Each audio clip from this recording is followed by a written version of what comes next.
mode. Hey everybody, Preston Brent here with our Trader User Group, a weekly roundup. This is for the trading week ending November 17, 2017. Hopefully everybody's getting ready for the year-end holidays and celebrations.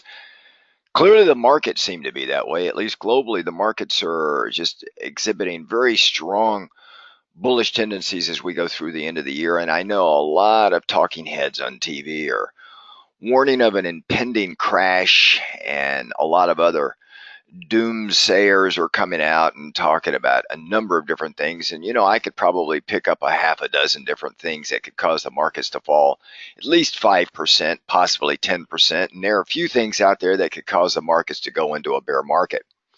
But, what we do here in our user group, as you guys know, especially you guys that have been watching and listening to me for a number of years, we follow the price action. And the price action is going to tell us when it's time to increase our defensive posture, and it's going to tell us when we need to stay bullish or neutral or short. Right now, the markets are telling us that we're in still a buy the dip mode. I've been saying that all year long. Now, there will be a time and place when the markets decide that they're going to give us back a little bit more, more than 3%, which, by the way, we haven't had a 3% pullback in over a year, and give us a 5%, possibly a 7% correction in the marketplace. But right now, as we go through the end of the year, I don't see it. All signs point to a very bullish market. Every dip has been bought for the entire year.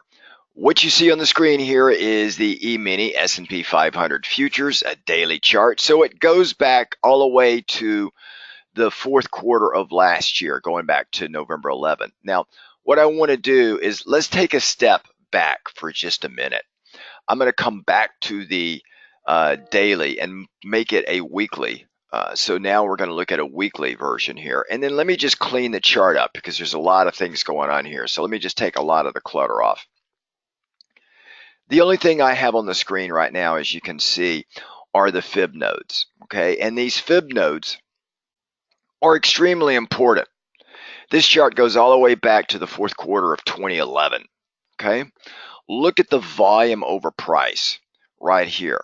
We've got most of it sitting right in that area there, around 2050. That's where all the volume has taken place on this weekly chart. So a lot of buying and selling came in right there.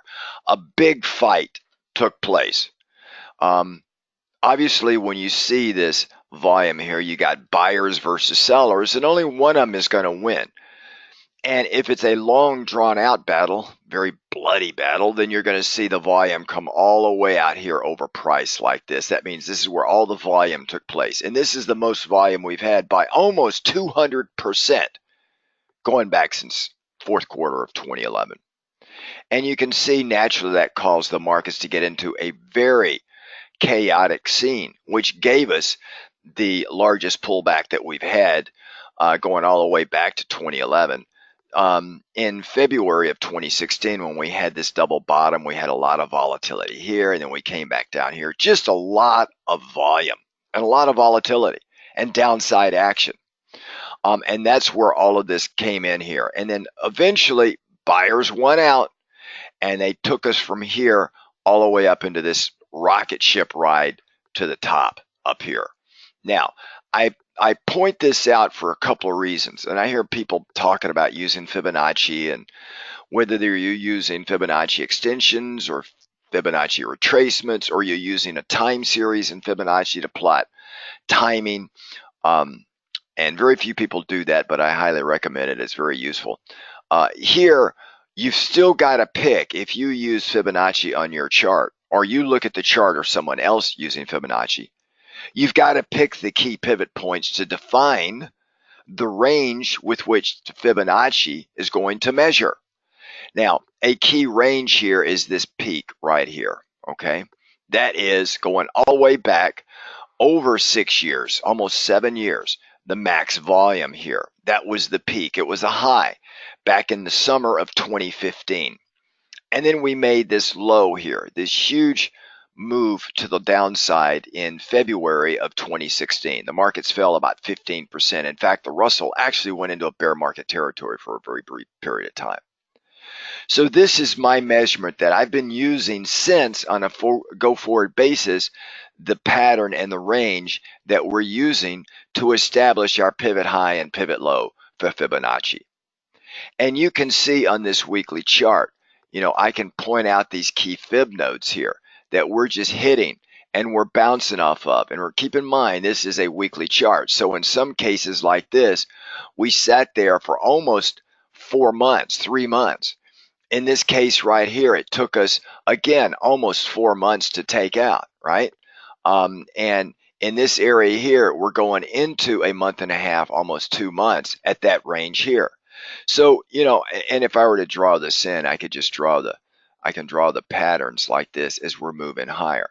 And every time we've broken out to the upside, and buyers and sellers on a tighter time frame are duking it out, and then we bought and we've moved higher. And each time we've moved higher, we've moved into another consolidation zone, right? And you could call it consolidation, or you could call it contraction, where the price action is just kind of bouncing like this until it figures out, do I want to go this way or do I want to go this way? And I've been saying for the entire year 2015, that's the likely direction. Doesn't guarantee it, but that's what the charts are indicating, okay? Now, as we go into the end of the year, we're in another consolidation pattern here. I believe personally that fiscal policy over the next 90 days is going to play the role in the breakout to the upside or lack thereof. Okay.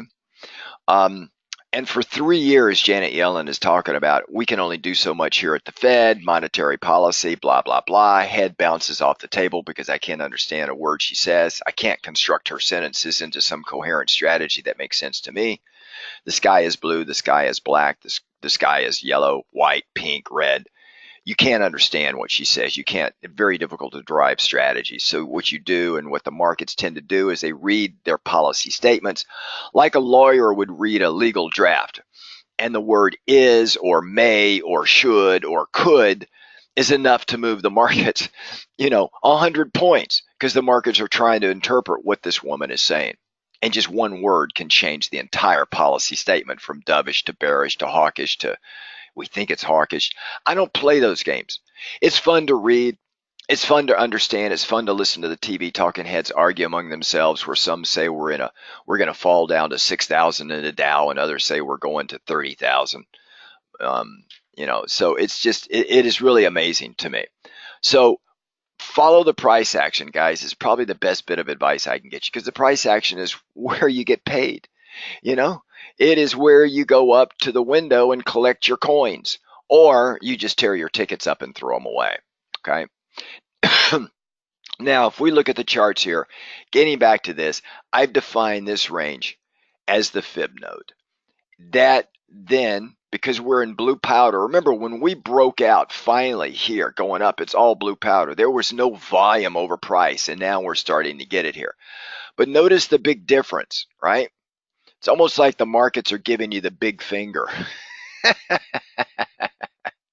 Right? The markets are giving you the finger because they're going, come on up here a little bit higher, and we're just going to crash it. And that may very well happen. But you can see the volume over price all the way out to here.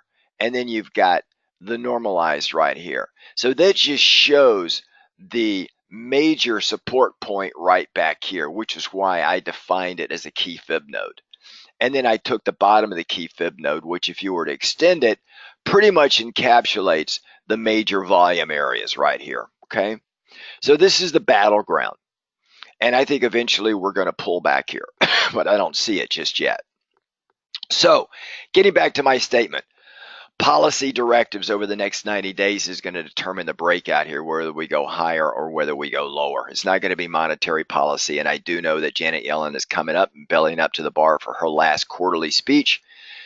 And monetary policy guidance of the Feds on December 13th. The odds put about 97% chance in a rate hike. So the markets aren't going to be playing for a rate hike. It's already built into the price. The markets are going to be playing for what is she going to say for the next year. And she may even put some of it off with Powell, who's going to be the new incoming Fed chair in February. Now, Powell is not expected to change Janet Yellen's directive for next year, at least not in the first quarter. He's not going to come out and do something artificially different because that'd be too much of a jolt to the markets. So I'm discounting Q1 of next year for Powell's thumbprint on the Fed. And then eventually in Q2 and Q3, you'll start to see the new Fed under Powell and what that means. And keep in mind, Trump, there's also going to be 4 or 5 other seats that Trump's got to elect as well. In addition to Powell, he's going to put in a vice chair, and then he's got to put in a whole number of others. So the question is next year, monetary policy is going to be very strong, but fiscal policy, to my mind, which is going to be, is this tax package going to go through or not? Now, I'm not in the guessing game, but what I will play is where the price action goes and what the price action expects. So if we look at this chart here, and let me just extend this just a bit, you can see the fib nodes on this weekly chart, and we're just stair-stepping up, right? And we just hit, and we're finding huge resistance at the 2.38 fib node from prior pivot highs and lows, as I described to you. We've ran into a buzzsaw here. And you can see also on this where we spent 4 weeks, that would be 1 month, because this is 4 bars, it's a weekly chart, right here at around the 25.44, 25.45 area.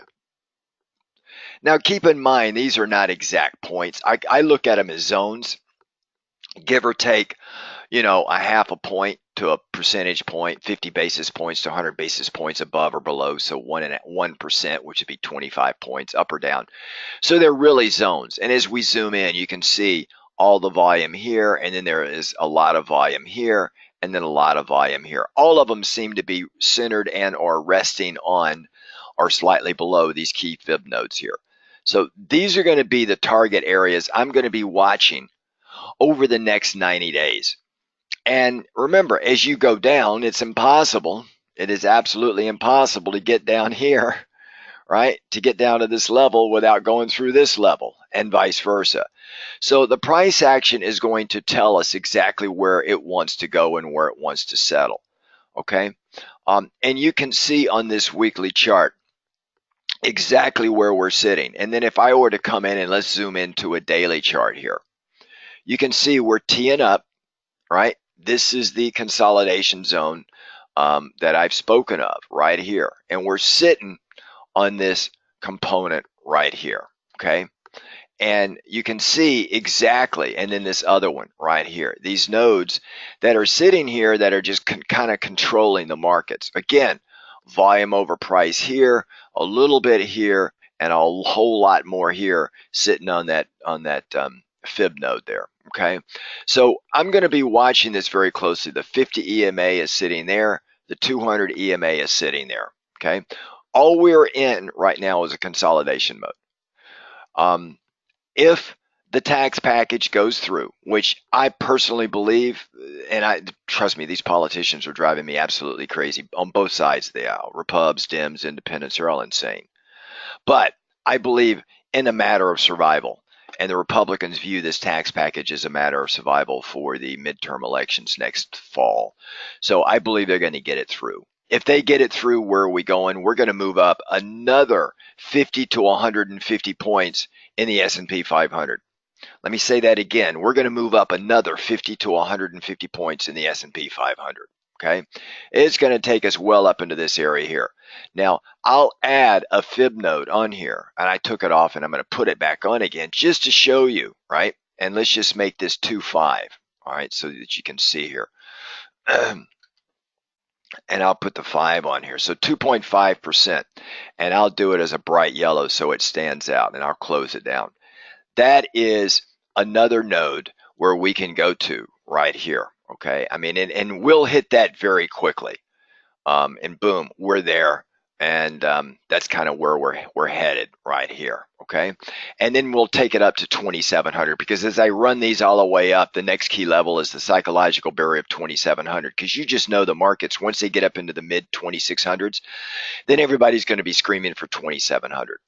And then what I'm going to be doing at that point in time, if we do get up there 2,700, 2725, that area, I'm going to be setting up shorts because I think we're going to have a little bit of a pullback into Q1 earnings going into Q2 of next year. I am on record as saying we're going to have a more than a 20%, probably a 35% to 45% pullback in the next year and a half. And I said that about a year ago. So that puts us into the summer of 2018. All right. I don't see the markets getting up there like that based on where I see corporate earnings and where I see interest rates going. Okay. Remember, um, there's a competition among asset classes from debt, bonds, 30-year, 10-year, 5-year, 2-year, short-term notes, competition among uh, government notes and bonds, treasuries, debt, government debt, with equities and other asset classes, commodities, gold, oil, all these various things. There's going to be a competition for money, and money is going to flow where it can get the best returns. And right now, it's not getting great returns in the gold market, which is why we're seeing it pull back a little bit. Now, if I put everything back on my screen, you can see all the support LRs and everything that I work with our members on. So one of the things, if you're not a member of our group, I highly encourage you to come in. And if you're not sure, I would sign up for our Option Masters, which we kicked off a week or so ago. Everything is recorded. We're going to run this thing through February of next year. So the value is 10x, 20x of the cost. Check it out. It's probably in the offer that you see with this weekly roundup. So this is the E-mini S&P 500 futures. We're off the all-time highs, 25.9450 by just less than 1%. And I can see it that way. Look at the all-world index by Vanguard. We're bouncing off the 50 EMA here. You can see how right now buyers are just still coming in. Anytime we get down to the 50 EMA, right, you can see buyers come in and just pick it up, right? And we actually went through the 50 EMA, but then we came back in, buyers picked it up again. Now, the one thing I will say here, as we make new highs like this, right, as we're making new highs, we're getting lower highs in the MACD. So we've got divergence setting up here, a little bit more of a rolling longer term divergence, and I could even probably start it like that and just say we're rolling over. That would suggest the pullbacks that we're getting are going to be a little bit deeper and a little bit wider. So we had a pullback there that was long in duration but not very deep. A little bit of one here, and I'm drawing these pullbacks here like that, right?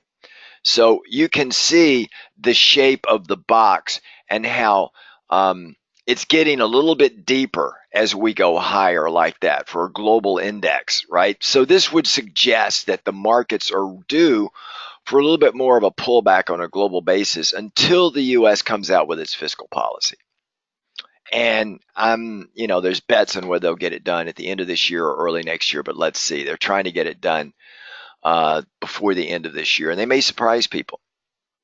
If we look at China, China is near or at all-time or at 2017 highs. I think that's due for a little bit of a pullback. It's gotten a bit ahead of itself, but it's due for a pullback a little bit. If we look at the Dow, if we look at the Russell, you can see the Russell here is off of its all-time highs that were made back in October. And then we've had this nice steady stream move down like this. We actually broke the 50 EMA, but looks like we're trying to climb back up in the Russell. I believe the Russell is going to move the strongest to the upside should we get those tax cuts. Now, for our members, we're planning a couple of sessions where we can look at those stocks and those sectors that are going to benefit the most from a tax cut. And then we're going to want to be long those things because for the next 20 days, 30 days, or let's call it a month, they're going to really run. And then there's going to be some great profit taking opportunities. Because what you're going to see in the charts, if they come out with a tax cut, you'll see the markets like this, and then all of a sudden it's going to go like that, sideways like this, sideways, side like that, and then it's going to have a little bit more of a pullback, and then we're going to chop. And we want to be part of that move right there. And then when it comes back into this here, we'll probably be coming into Q1 earnings, assuming they get the tax cut. done and accomplished before the end of the year. Then we'll come into Q1 earnings, and then whether we go up or down is going to be how those earnings look, and how the forward guidance of the Fed for interest rates is going to be. If they're going to be a little bit more hawkish, I believe we're going to come back a little bit more and come back down to where we all started from again, right? That and again, my forecast is no better or no worse than others. I'm looking at the charts and I'm just trying to get an edge in what we do here. And that's kind of where I would see this thing setting up as we speak. Now, if we come over and look at the Dow transports, funny thing about the transports, they've been giving it up a lot more aggressively than the others. Now, this could be a canary in the coal mine, or it could be something significant if we see this thing really give it up. If we break the 200 EMA, this yellow line, and we start getting uglier, it could be a sign of badder times for the U.S. markets. I don't think that's going to happen before the end of this year. It could, but I doubt it. I don't think things are going to get too far behind. I think the consumers are going to spend a lot of money for this Q4, and it could be one big mad rush. Keep in mind, November and December is generally a bullish time for the U.S. markets, going back looking at history. So about 75% of the time, the markets finish each month, November and December, higher than where it started that month. Okay. So, and then the last week in December typically is a month of profit taking pullback going into the first and second week in January. So we're going to be looking at history to see if it's a judge, but I believe it could be. If we look at volatility, let me find the VIX. And I'm going to put it back on a weekly chart here for just 1 second and for one purpose. Let's go back to that time, 2016 in February, right? So if we look here, I've got it on a weekly chart right here, and it should jump out at you right here. You can see on this chart right here was 2016, okay? And that was the beginning of 2016. This was February. You could see right up in that area there, the VIX went up to 3250, right?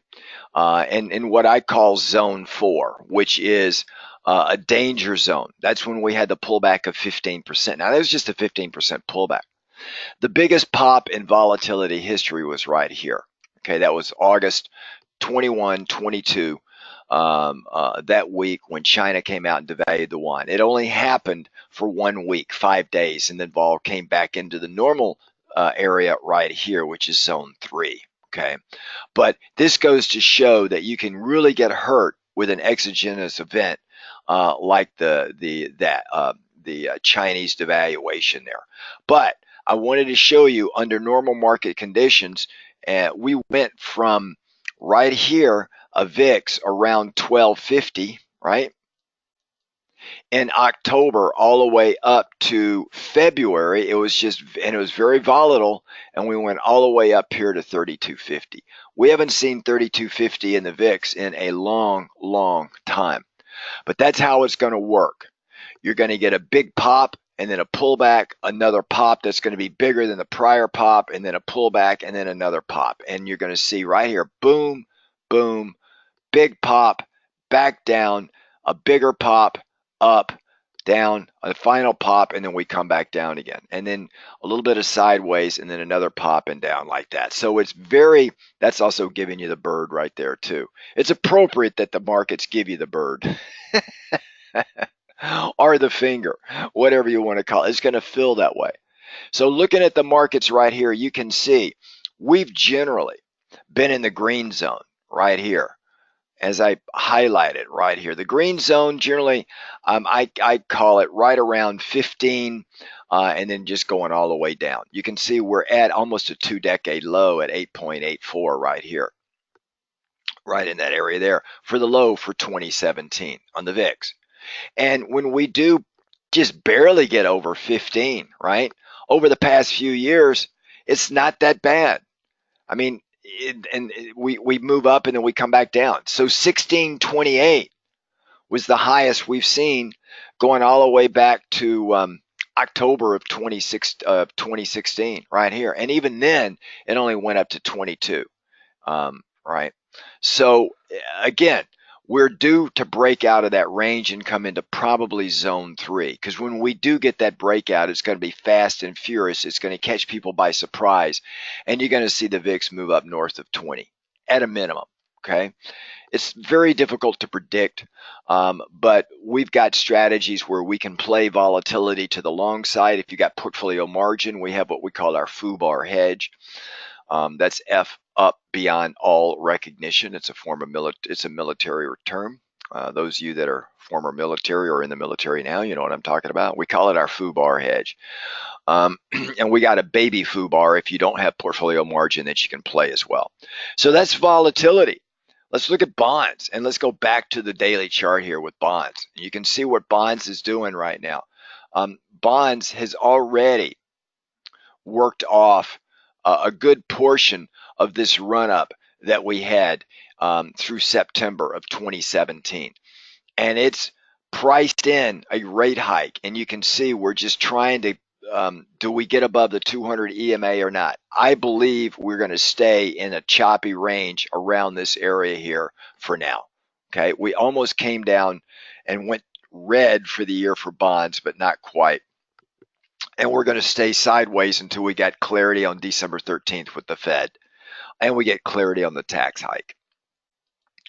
If we look at junk bonds, this was one that I pointed out to our members weeks before they were talking about it on the TV, the talking heads, right? Junk bonds, it fell out of bed. That it could be a canary in the coal mine. Junk bonds, when it starts to fall down, this is high yield, the ETF for high yield, which basically is the same as junk. The spread between high yield and treasuries is very tight. It's around 3 or 4%. The average is a lot higher than that, or 2.5%. The average is a lot higher, and you see the markets revert back to the mean all the time, but it just takes time to do. So we took some shorts. We played this to the downside in high yield, and now we have just adjusted our trade a little bit, but you could see how it's fallen off the table. And be careful of a pattern like this, because you could see I put a fib extension on this, and you could see once you generally have a huge waterfall like that, you have a move up, and then it comes back and gives it right back up again. It suckers people in. These are key fib nodes off the bottom here, extensions off the bottom, and the 50% line is kind of like where I'm really watching it very close. Traditionally, if you break the 6.1% to the upside, that'll be firmer support, and then it's just shifting the bias back up into this range right here again. Okay, so watch high yield debt. Currencies, I've been bullish the dollar near term. Long term, I'm more bearish the dollar.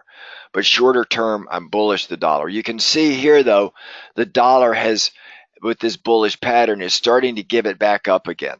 Okay, we had this really nice pattern here on the dollar. And on this pattern, we broke it. We had a, what I would consider to be a really nice head and shoulders pattern like that. That being left shoulder, this being the head, and this being the right shoulder of this head and shoulders pattern. We broke out here. We did a retest. We broke out, took out the prior pivot high. That was a bullish signal right there. And this is an instance where the chart and the head and shoulders pattern did not work out. We even had, right like that, no bearish divergence. And we came back down and tested this right here, which is called the neckline, and we broke right below it. Okay, so that would negate that pattern now. And you very rarely do you see a head and shoulders pattern once it's triggered. You rarely see it fail. And this one failed. Okay, and the measuring objective would be from that neckline distance to there, which would put us up in this area here, right there. Now, if we climb back and break that neckline and then take out that pivot point there, that's where we're going, around 97. That was my forecast. Okay. But if we break down, then we're coming back down to the lower part of this channel again, which is testing that pivot low right there. And we could be just in this sideways pattern, chop until we come back and challenge that downsloping channel line on the upper channel to see where we head. Okay. So that's a little bit about that. We've got to play in the British pound right now. Gold, I've talked about gold. It had a really strong day yesterday.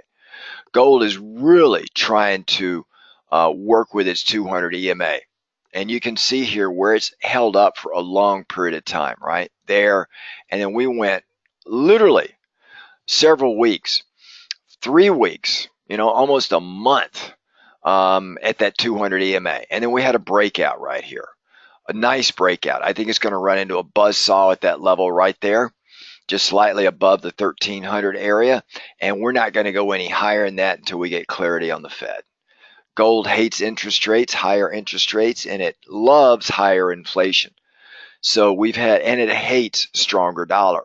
The dollar gets weaker, inflation starts to come around a little bit more, and you'll see gold move higher, regardless of interest rates. That's kind of what I'm looking at with gold. Okay. Energy. Well, we've got some nice plays that we're playing in oil. Oil had a great day on Friday, up $1.54. You can see here where it's trying to hit its 2017 high. It's in the green for the year. The 50 crossed the 200 EMA. Right here, that's longer term bullish. Right in this area here, guys, we got bullish. We shifted our stance, and I said if we take that part out right there, we're going to go bullish. We took out that prior pivot high right there. That was a breakout. We pulled back. I looked at this area to hold. It did, and then we just augmented our bullish play right there, and we've got that channel just like that. And the odds favor a move here. For those that have been with us in our secret trader, we've got 21 trades out of 21 trades that we've made money going back to November of last year, 1 year. We've been trading this every month, and we've done very well. In fact, so well that we're setting up in January a separate section in our secret trader where we're going to trade just oil or commodities, because the market environment is giving it to us. Okay, you can see there's absolutely no bearish divergence there, so that would indicate that any pullback here is going to be a dip, and should be bought. And keep in mind, in Vienna on November 30th, we got OPEC meeting, and they're determined to cut production to September 2018. And there's a lot of cross currents and eddies in there on this one, so we're going to watch it very closely. But we love oil. Up and down, we're having a lot of success in oil. We got trades going on in gasoline and natural gas. I'm not going to go into them here for our weekly roundup, folks, but for our members, we've got money that we're making in those as well. So that's a little bit about where we're sitting. Agriculture, there's no trade for us right now. Meats have been bullish, but we're not doing anything going into the end of the year. And softs, we've made some good money in softs last year, shorting sugar and orange juice. We haven't done anything yet in the past 6 months on those guys. All right, everybody, have a great weekend. For our members, I'll see you this Sunday night for our weekly market watch. If you're not in our group, I highly encourage you to come on in and join us. We're having a great year, and I think next year is going to offer up a whole bunch of surprises for us. And I think they're going to, and surprises to me translates into financial opportunities. All right, everybody, have a really great weekend. And members, I'll see you Sunday night for our weekly market watch. Ciao, folks.